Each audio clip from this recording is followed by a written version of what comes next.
Hi நண்பர்களே, மீண்டும் உங்கள் அனைவரையும் வரவேற்கிறோம். இன்றைய எபிசோடில் குடும்பத்தையே அதிர வைக்கும் ஒரு பெரிய சம்பவம் நடக்கப் போகிறது.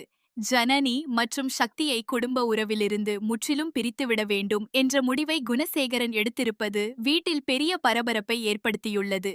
இந்த முடிவுக்காக தேவையான ஆவணங்களும் தயார் செய்யப்பட்டுள்ளன. குடும்பத்தில் உள்ள அனைவரும் கையெழுத்திட வேண்டும் என்று கூறப்படுகின்றது. ஆனால் இந்த விஷயத்தில் அனைவரும் ஒரே கருத்தில் இல்லை. குறிப்பாக ரேணுகாவும் நந்தினியும் இதற்கு கடுமையாக எதிர்ப்பு தெரிவிக்கிறார்கள்.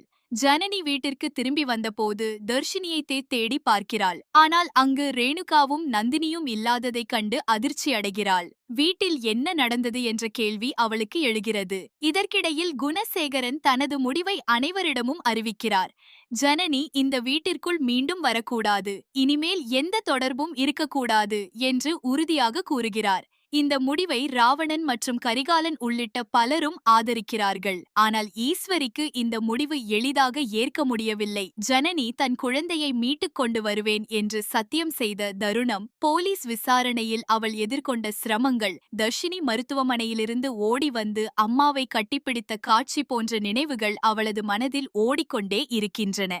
இறுதியில் குடும்பத்தின் அழுத்தத்தால் ஈஸ்வரியும் ஆவணத்தில் கையெழுத்திட சம்மதிக்கிறார். அதன் பிறகு கதிரின் அம்மாவிடம் கையெழுத்து கேட்கப்படுகிறது. ஆனால் அவர் அதற்கு மறுப்பு தெரிவிக்கிறார். நந்தினி தவறு செய்திருந்தாலும் அவளை வீட்டிலிருந்து பிரிக்கிறது சரியான முடிவு இல்லை என்று தன்னுடைய கருத்தை வெளிப்படையாக கூறுகிறார். இதை கேட்ட கதிர் கோபமடைந்து நந்தினியையும் கையெழுத்திட கட்டாயப்படுத்த முயல்கிறான். ஆனால் நந்தினி தைரியமாக மறுக்கிறாள். என்னால் இந்த ஆவணத்தில் கையெழுத்திட முடியாது என்று கூறுகிறாள். அப்போது ரேணுகாவும் நந்தினிக்கு ஆதரவாக பேசுகிறார். பெண்களுக்கு தங்களது விருப்பப்படி முடிவு எடுக்கும் உரிமை இருக்க வேண்டும் என்று அவர் வலியுறுத்துகிறார். இதனால் குடும்பத்தில் பதற்றம் மேலும் அதிகரிக்கிறது. கோபத்தின் உச்சிக்குச் சென்ற குணசேகரன் அதிரடி முடிவு ஒன்றை அறிவிக்கிறார். என் முடிவை ஏற்காதவர்கள் இந்த வீட்டை விட்டு வெளியேறலாம் என்று கூறுகிறார். இந்த வார்த்தை அனைவரையும் அதிர்ச்சியில் ஆழ்த்துகிறது. கதிரின் அம்மா இதை மிகவும் வேதனையாக எடுத்துக்கொள்கிறார்.